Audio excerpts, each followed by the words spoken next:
não me lembrarei dele, não falarei mais no seu nome, mas isso foi no meu coração como fogo ardente, encerrado nos meus ossos, e estou fatigado de sofrer e não posso. Versículo 11. Mas o Senhor está comigo como um valente terrível. Oremos. Ó Deus, a nossa alma está faminta da Tua palavra, ó Deus. Nos alimenta nessa noite. Nós cremos, ó Pai, plenamente na autossuficiência da Tua palavra. Nós reconhecemos, ó Pai, que dependemos de Ti. Nós reconhecemos, ó Pai, que sem Ti, Senhor, nada podemos fazer.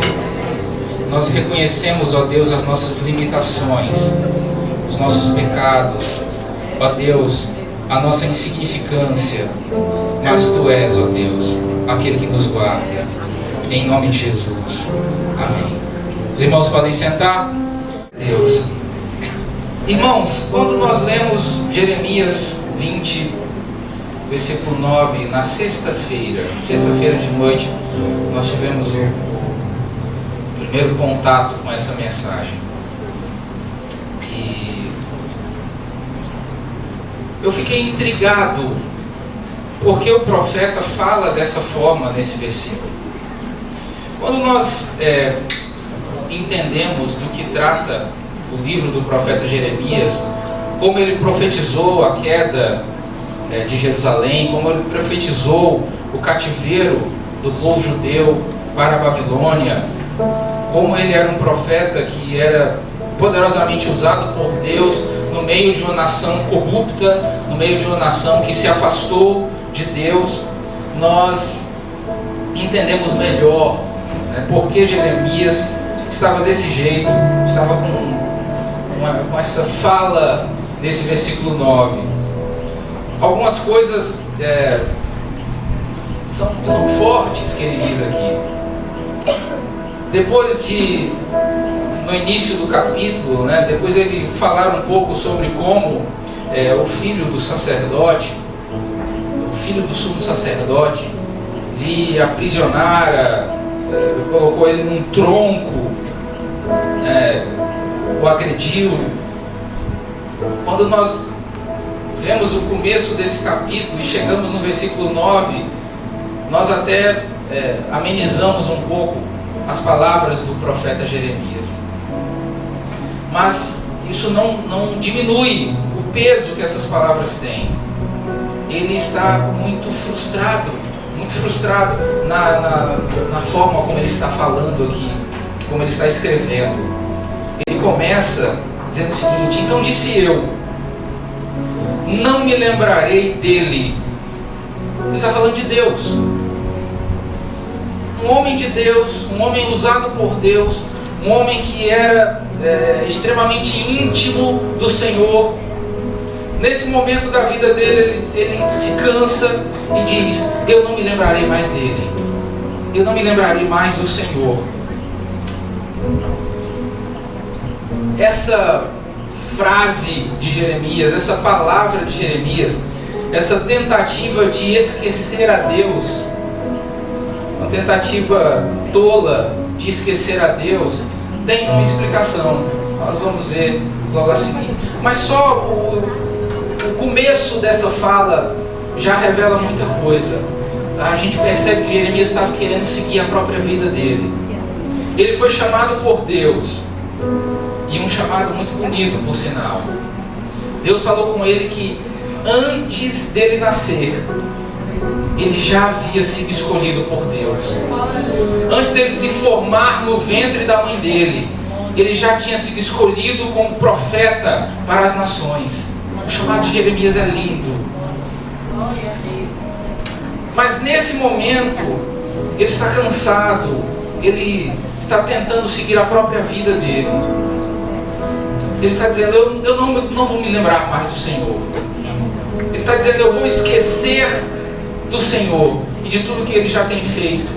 Eu vou esquecer de todas as bênçãos do Senhor. Eu vou esquecer de tudo que o Senhor já passou comigo. Eu vou me esquecer completamente de Deus, porque eu estou cansado. É uma tentativa de tirar da própria memória do profeta o ser de Deus. Não me lembrarei dele. Eu sei que é mera retórica do profeta, porque não tem como se esquecer de Deus. Não tem como, principalmente uma pessoa como Jeremias, simplesmente dizer: agora, a partir de hoje, eu vou deletar Deus da minha vida, vou esquecer de Deus, não vou me lembrar mais dele, a partir de hoje. Mas só isso que o profeta disse: não me lembrarei dele. Algumas pessoas estão vivendo assim hoje em dia.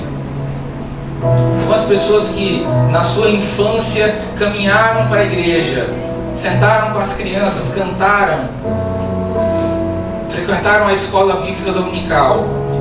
Em um dado momento da vida delas, elas disseram: eu não vou me lembrar mais de Deus, eu vou me esquecer do Senhor, eu vou levar a minha vida como eu bem entender. E deixaram os caminhos do Senhor. Elas se esqueceram de Deus, elas apagaram Deus de sua memória, assim como o profeta tentou, mas não conseguiu. Quantos ainda vêm para a igreja, mas não se lembram de Deus no seu dia a dia? Não se lembram de Deus no seu trabalho, não se lembram de Deus na sua escola, faculdade, não se lembram de Deus na rua, não se lembram de Deus no supermercado. Elas simplesmente deletaram Deus da sua vida, e elas sempre têm um motivo. Elas sempre têm uma desculpa, muito justa por sinal, dentro da própria concepção dela. Então disse eu: não me lembrarei dele. Aí o profeta continua dizendo o seguinte: eu não só vou esquecer de Deus, como também nunca mais eu falo nada de sua palavra. Nunca mais eu falo no nome dele. Nunca mais eu falo no seu nome. Eu falo em nome do Senhor. Ou seja, eu vou deixar o meu ministério profético. Era o que Jeremias estava querendo dizer. Eu vou abandonar a palavra de Deus. Eu nunca mais vou abrir a minha Bíblia. Eu nunca mais vou ouvir uma mensagem. Eu nunca mais vou falar no nome de Deus. Eu nunca mais falarei, nunca mais eu proferirei a palavra dele. Nunca falarei mais em seu nome. No versículo 14, ele chegou ao extremo. Ele repetiu a mesma frase que Jó disse: maldito o dia em que nasci, o dia em que minha mãe me deu a luz, não seja bendito. Jeremias verdadeiramente estava arrasado nesse momento da vida dele. Queria abandonar o ministério para o qual Deus o havia chamado. Queria deixar de lado aquilo que Deus tinha posto nas mãos dele. Queria se esquecer de Deus. Queria viver a própria vida de Deus, a própria vida dele, Jeremias, e não viver mais a vida de Deus nele. Jeremias foi um homem que abriu mão de muitas coisas. Jeremias foi proibido por Deus de se casar. Ele desejava se casar e Deus não permitiu que ele se casasse, porque Deus disse para ele: todos os filhos de Jerusalém, todas as pessoas, todas as crianças que nascerem nessa cidade, nesse período, elas morrerão. Elas serão, se não morrerem à espada, serão levadas cativas. Jeremias passou por muitas privações e renúncias na vida dele, até que um dia ele estava verdadeiramente cansado e disse isso que ele disse aqui, essas palavras tão duras. Mas algo agravava a situação de Jeremias.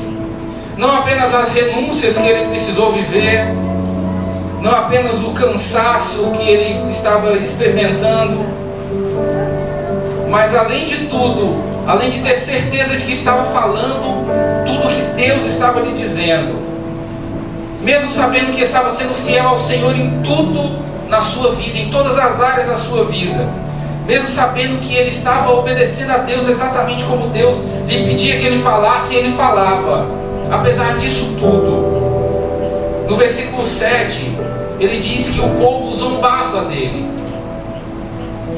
Ele diz o seguinte, no início do versículo 7, ele usa uma palavra aqui que não é a palavra mais adequada para ser traduzida.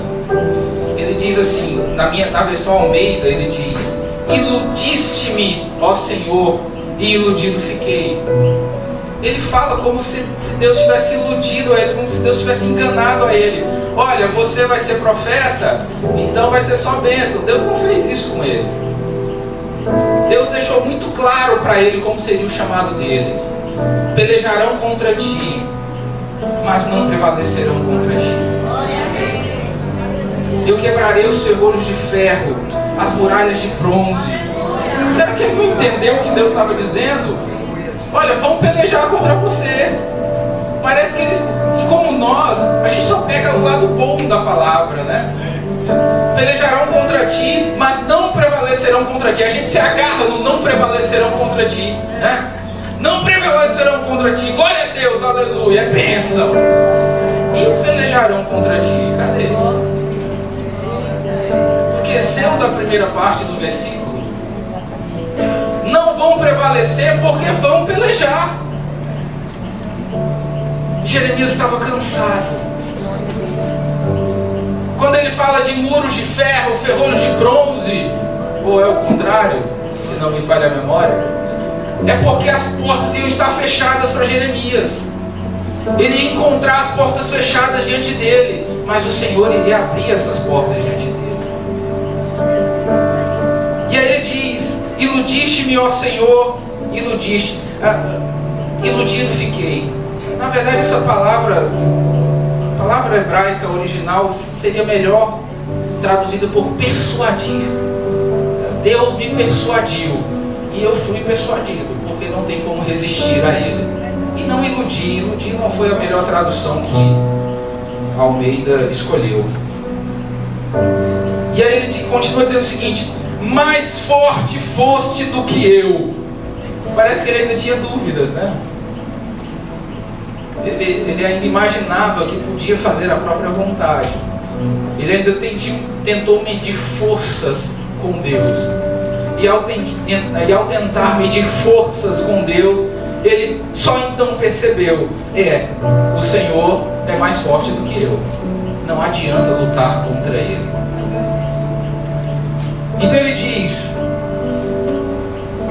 mas forte foste do que eu e prevaleceste. Sirvo de escárnio todo dia, cada um deles zomba de mim. Esse foi o ponto mais forte para Jeremias. Esse é o motivo dele ter chegado no limite dele. Esse é o motivo do desabafo de Jeremias. A zombaria dos outros. Talvez cada um sabe onde o calo aperta, né? O que para alguns pode não ser tão grave, para outros sim. Eu, no lugar de Jeremias, talvez não me incomodasse tanto com a zombaria, mas para ele foi algo mortal. Para ele foi algo grave, né? A acusação, a calúnia, a risadagem pela palavra que ele profetizava ao povo. E aí ele diz o seguinte: eles zombam de mim, Senhor, eles caçoam de mim, e por causa disso eu quero desistir, por causa disso eu estou cansado. Jeremias estava frustrado com o seu ministério, ele estava fatigado, como ele diz no versículo 9, no final do versículo 9: estou fatigado de sofrer e não posso, eu não aguento mais sofrer, disse o profeta. Jeremias estava sofrendo, estava sobrecarregado. Ele chegou no limite dele. E aí, quando eu estava escrevendo esse ponto, o limite de Jeremias chegou no limite dele. E aí eu comecei a me perguntar qual o meu limite. Porque cada um de nós tem um limite para aprovação. A carta de Paulo aos Coríntios, capítulo 10, versículo 13, o Senhor nos faz uma promessa. Ele diz que Ele não nos prova além das nossas forças. Ele não nos prova além daquilo que nós não podemos suportar. Amém? Amém. Glória a Deus. Se você está sofrendo, você ainda está no seu limite. Você não chegou, não ultrapassou o seu limite, porque o Senhor não deixa você ultrapassar esse limite. Ele nos fez uma promessa fiel. Vocês não serão provados além do que vocês podem suportar. Você só vai ser provado até aonde você suportar. E aí cada um tem uma medida. Por isso que é bom ser fraco. Por isso que é melhor ser fraco. O apóstolo Paulo diz: quando eu penso que sou forte, mas quando eu reconheço que eu sou fraco, aí sim eu me torno forte. Reconheça a sua dependência de Deus, a sua fraqueza diante dEle. Porque quanto menor você se considerar, mais tênue vai ser a aprovação. Tem um versículo em João, capítulo 16, versículo 12. Gostaria que você abrisse esse versículo, por favor. É algo fantástico que Deus tem para nos dizer.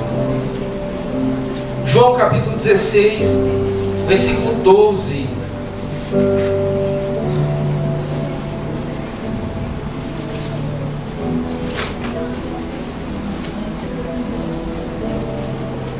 Amém?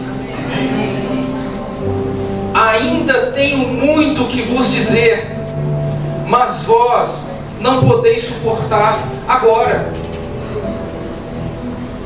Nós às vezes estamos ansiosos por receber coisas de Deus. Nós às vezes estamos ansiosos por desfrutar de coisas de Deus que ainda não temos, de mistérios de Deus que ainda não desfrutamos. Mas ele diz para os discípulos: agora, você não pode suportar o que eu tenho para te dizer. Se por um lado o apóstolo diz que ele não nos tenta além do que, ele não nos prova além do que nós podemos suportar,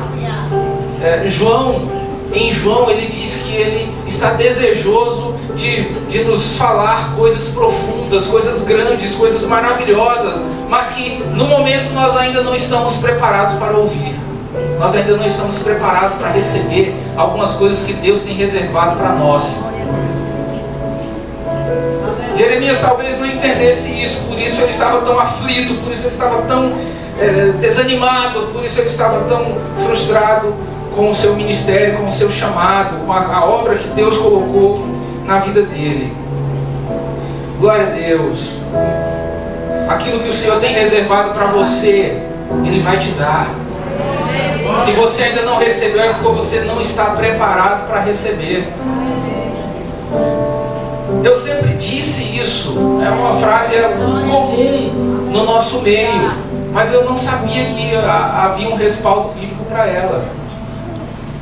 Você ainda não recebeu porque não está preparado para receber. É uma coisa que nós sabemos, que nós temos consciência, mas que passamos despercebido por João 16:12. Glória a Deus. Só que, por que? Qual o motivo do ministério dele? Por que Jeremias queria desistir da caminhada? Por que Jeremias estava se comportando desse jeito? Glória a Deus.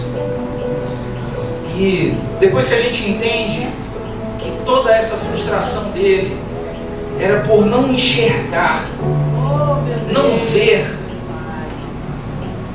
não entender a bênção de Deus na vida dele, por ver o seu povo sendo destruído, por ver Jerusalém sendo queimada, por ver o templo sendo destruído, por ver tudo isso que estava por vir,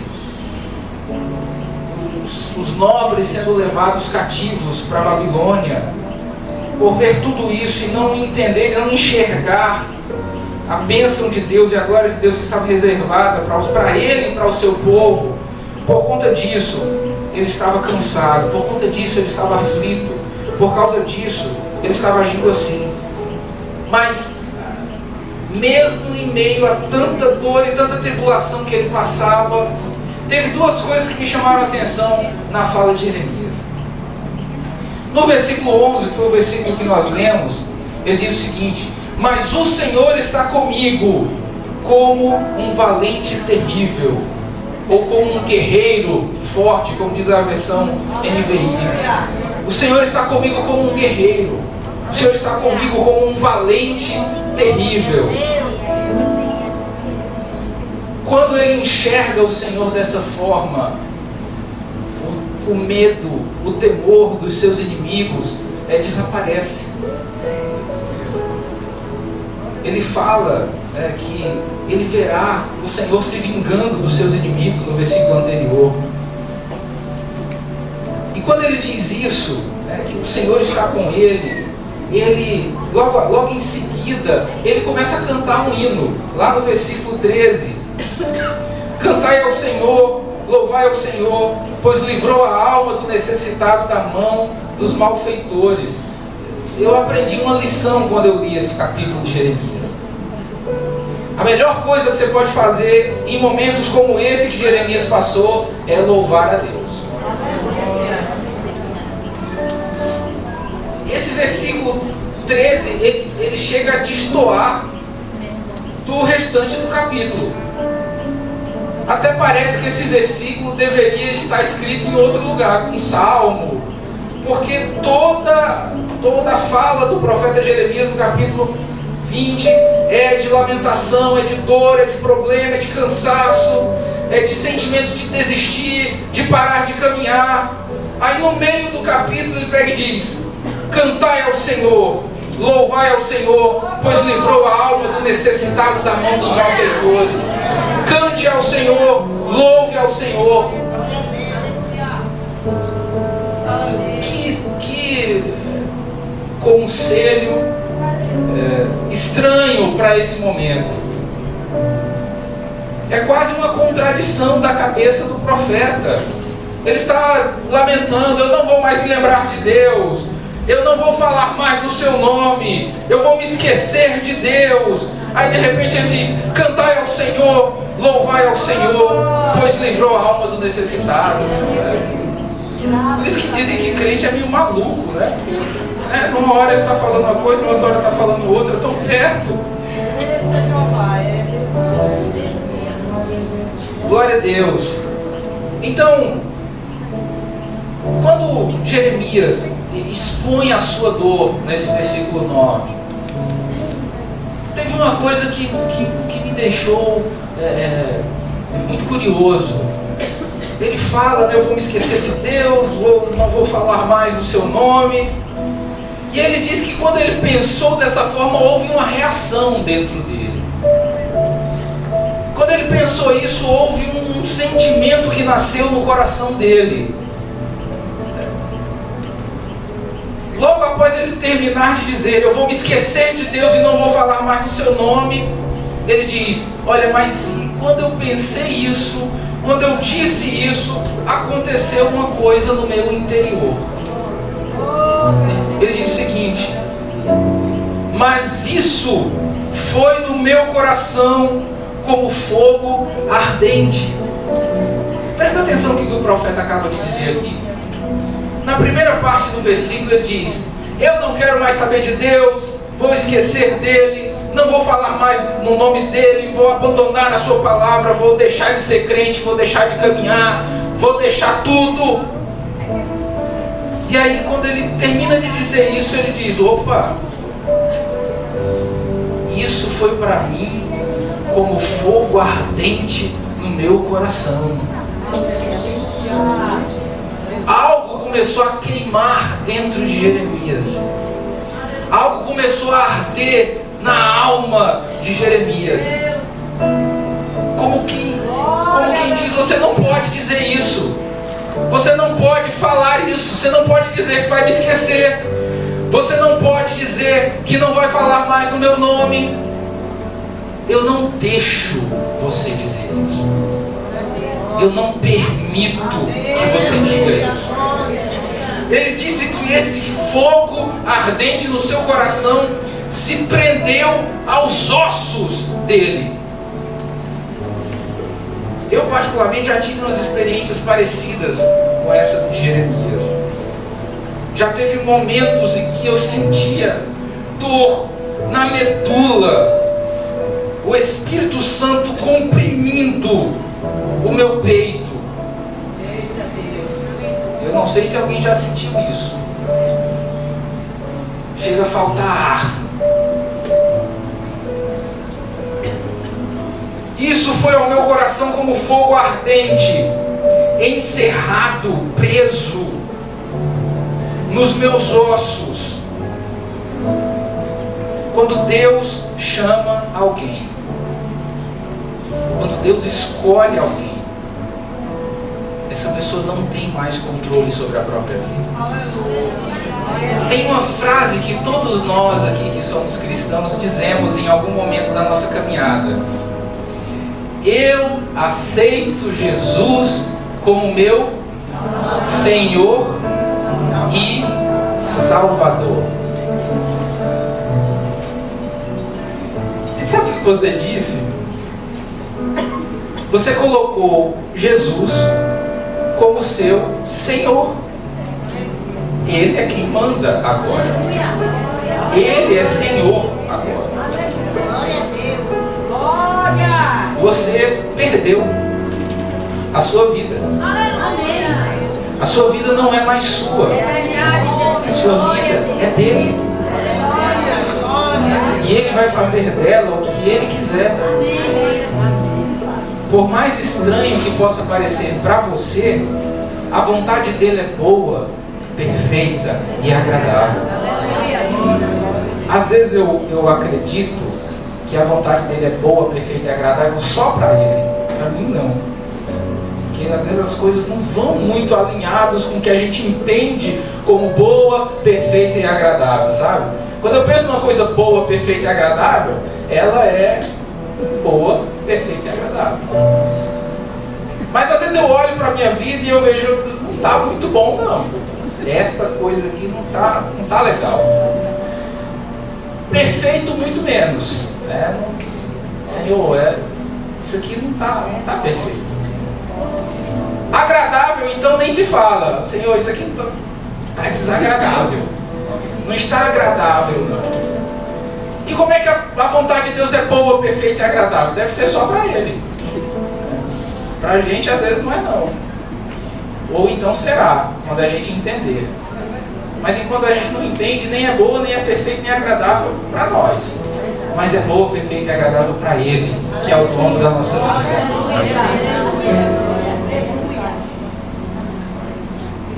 E quando o profeta decide desistir do seu chamado, ele sente essa repreensão interior na alma dele. O coração dele começa a pegar fogo. E esse fogo se espalha para os ossos dele. E eu fico imaginando o que ele estava sentindo nesse momento aqui que ele disse isso. Eu fico imaginando qual era a reação de Jeremias, com o coração ardendo e os ossos pegando fogo. Deve ser algo bem desagradável. Aleluia. A palavra do Senhor diz em Lucas, capítulo 9, versículo 62. Aquele que põe a mão no arado não pode olhar para trás. Quando você coloca a mão no arado da obra de Deus, você não pode voltar para trás, você não pode voltar. Servir a Deus é um caminho sem volta. Servir a Jesus é um caminho sem volta.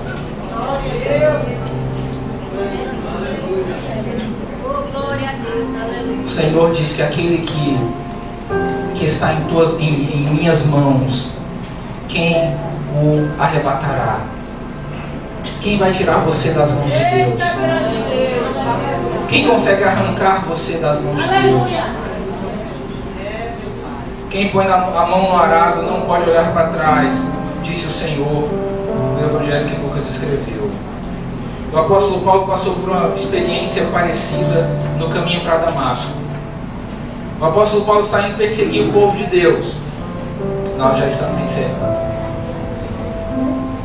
E no meio do caminho, a Bíblia diz que ele vê uma luz que o lança no chão. Tamanho era o resplendor. E uma voz perguntou: Saulo, Saulo, por que me persegues? E aí ele disse: quem és tu a quem eu persigo? Estava desorientado. E aí a voz se identifica como Jesus. E aí ele diz uma coisa para Paulo, que talvez Paulo nem se deu conta naquele momento, mas depois ele entendeu. Talvez Paulo nem percebeu a gravidade daquelas palavras, mas depois ele experimentou na pele o peso daquelas palavras que ele ouviu. Jesus disse para ele: duro é para você recalcitrar contra os aguilhões. Sabe o que é recalcitrar? Recalcitrar é dar coice. Quando o cavaleiro ia selar o cavalo, ia colocar sela no cavalo, ia botar o freio na boca do cavalo, ia preparar o cavalo para montagem, o cavalo ficava dando coice, querendo fugir daquele aparato que o controlava, que o prendia. Quando o cavaleiro colocava o aguilhão no cavalo, o cavalo perdia o controle, o cavalo perdia o domínio, porque um simples movimento de mão, se o cavaleiro puxasse a rédea com a mão direita, o cavalo ia para a direita, o cavalo não tinha mais controle. E se o cavaleiro puxasse com a mão esquerda a rédea, o cavalo ia para a esquerda, o cavalo começava a ir para onde o cavaleiro conduzia ele.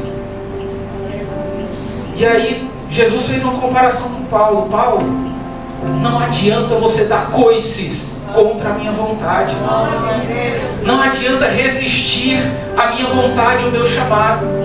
Não adianta recalcitrar contra os aguilhões que eu estou colocando sobre você. Não adianta ser uma mula chucra. Essa é a expressão, né? Mula chucra, aquela que é rebelde, né? Não adianta recalcitrar. Não adianta lutar contra a vontade de Deus na tua vida. Jesus avisou logo: olha, dura coisa é, eu já estou logo dizendo, é melhor seguir ao senhorio do Senhor, é melhor ir para onde o cavaleiro te mandar, é melhor seguir o caminho que o mestre, que o guia te levar, porque vai ser duro se você tentar ir por outro caminho, vai ser duro se você tentar desistir, vai ser difícil se você parar na caminhada, vai ser difícil se você disser: não me lembrarei mais do Senhor, ou não falarei mais do seu nome, como disse Jeremias. A retaliação do Senhor vem imediatamente, com o arder do coração e dos ossos, porque você tem dono. Você é propriedade exclusiva de Deus. O profeta diz que mexer com você é mexer com a menina dos meus olhos, diz o Senhor. Pedro diz: nação eleita, povo adquirido, sacerdócio real. Você é do Senhor. Você é de Deus. Que o Senhor nos ensine que a vontade dele é boa, perfeita e agradável. Que o Senhor nos ensine que nós não podemos parar mais, que nós não podemos voltar atrás. salmista Davi, em um dos salmos, ele diz uma coisa que às vezes, quando a gente não estuda a palavra, não medita na palavra, a gente nem entende. O salmista Davi, em um dos salmos, que eu não anotei a referência aqui, até lembrei, mas não anotei na hora e me fugiu. Ele diz: Senhor, furaste as minhas orelhas. O que quer dizer isso? Na época que Davi escreveu isso, havia escravidão. A escravidão era algo que existia naquela época, até existiu há pouco tempo atrás. E havia um período entre o povo de Deus, havia um período que todos os escravos eram libertos. O ano do jubileu, o ano que todos os escravos eram livres. E aí, cada escravo que pela sua pobreza era comprado e vendido, ele tinha a esperança da chegada deste ano, para que ele pudesse ser livre. Mas, às vezes o patrão era tão bom com aquele escravo. Às vezes o patrão tratava o escravo como uma pessoa da própria família. E quando isso acontecia, o escravo dizia: eu não tenho para onde ir, eu não tenho nem onde cair morto, eu vou ficar com o meu senhor, porque o meu senhor é bom para mim, e eu quero continuar servindo a ele. Então esse escravo era considerado um escravo voluntário. E como uma prova de que ele tinha se entregue ao seu senhor sem voltas, que ele havia desistido de ser livre da sua escravidão, ele havia abandonado a liberdade para sempre, ele decidia furar a própria orelha. E aí, o escravo que tinha a orelha furada era aquele escravo que decidiu continuar com o seu senhor, mesmo tendo o direito de ser livre. Aí Davi, que era um rei, disse: eu sou um escravo de Deus. E eu digo mais: Senhor, fura a minha orelha, porque eu não quero deixar de ser teu escravo nunca. Eu não quero deixar de te servir nunca. Eu te servirei por toda a minha vida. Por isso, fura as minhas orelhas.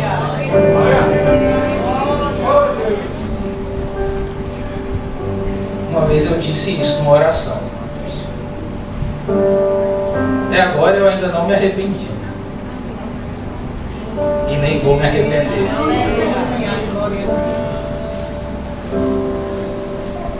Isaac é um dos maiores exemplos de entrega. Não é para olhar para esse Isaac aqui não. Esse aí também se entrega bastante, mas é outro Isaac, é o filho de Abraão. Isaac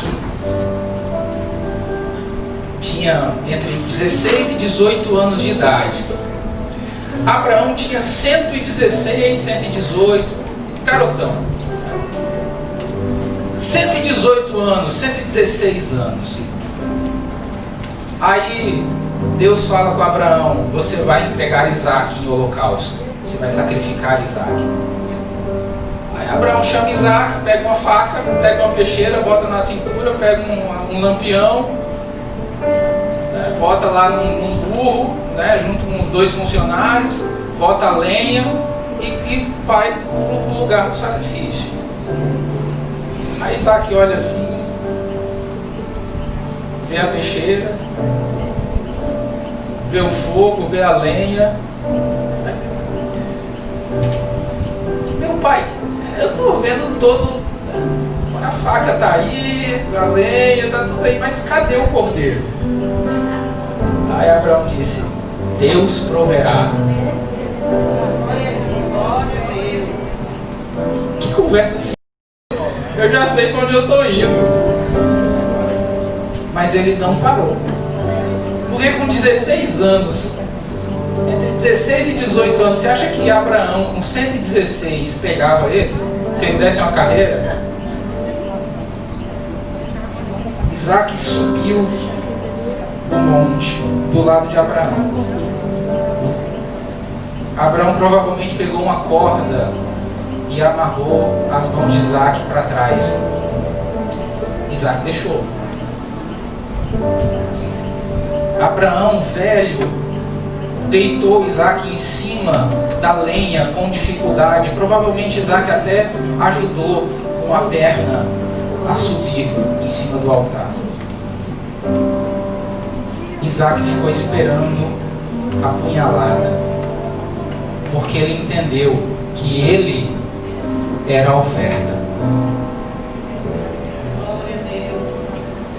Na hora do sacrifício, a Bíblia diz que Deus impediu que Abraão sacrificasse, mas ele estava pronto para sacrificar. E Isaac estava pronto para ser sacrificado. A nossa postura como filhos do Pai é de sacrifício, é de entrega. Por mais que a gente passe por conflitos, assim como passou Jeremias, nesse capítulo 20, versículo 9, e que a gente tenha vontade de abandonar tudo e de deixar tudo, mas quando o Espírito Santo acender o nosso coração, quando ele arder em nosso coração e em nossos ossos, nós vamos entender que nossa vida não é mais nossa, que nós colocamos a nossa vida sobre o altar, assim como fez Isaac. Estamos prontos até para morrer, assim como fez Isaac, porque é isso que o Senhor espera de nós. Uma vida entregue, um servo de orelhas furadas, um lavrador que põe a mão no arado e não olha mais para trás. E esse evangelho que estão pregando na televisão não é evangelho. Se é diferente disso que nós falamos, se continuam prometendo, mundos e fundos para você nessa vida, não é isso que o evangelho ensina. Os exemplos que eu citei aqui na Bíblia são fortes, são reais, são verdadeiros. E é isso que nós precisamos viver na nossa vida. Uma vida de entrega ao Senhor. Uma vida de renúncia. De abrir mão daquilo que não está na vontade de Deus. Se dependesse de Jeremias, ele largava tudo, saía, abandonava tudo, ia viver a vida dele. Mas ele ouviu um Deus que disse: Tu és meu, eu estou contigo. Desde o ventre da tua mãe você já foi escolhido. Isso não é diferente com nenhum de nós. Você não está aqui por acaso. Deus está contigo. Ele te escolheu e Ele te trouxe aqui. Você não veio aqui por acaso. Ele trouxe você aqui. Ele é o Senhor. Ele é o dono da nossa vida. Ele cuida de nós. Ele tem cuidado de você. Basta alguns minutos de reflexão. Basta alguns minutos para botar a nossa inteligência para funcionar, a nossa razão para funcionar, e pensar que todos os dias da sua vida você se alimentou pelo menos 3 vezes e você já viveu muitos dias. Quantas refeições Deus já pôs na tua mesa, quantos livramentos, quanto cuidado, quanto zelo você já viveu, quanto Deus já te protegeu, quanto Deus já mostrou que é com você. Porque a sua vida é dele, sua vida é preciosa para ele. Como disse Salomão: eu sou do meu amado, o meu amado é meu. Amém? Glória a Deus. Que o Senhor nos abençoe. Tempo no 40º dia da sua vida, meu Pai.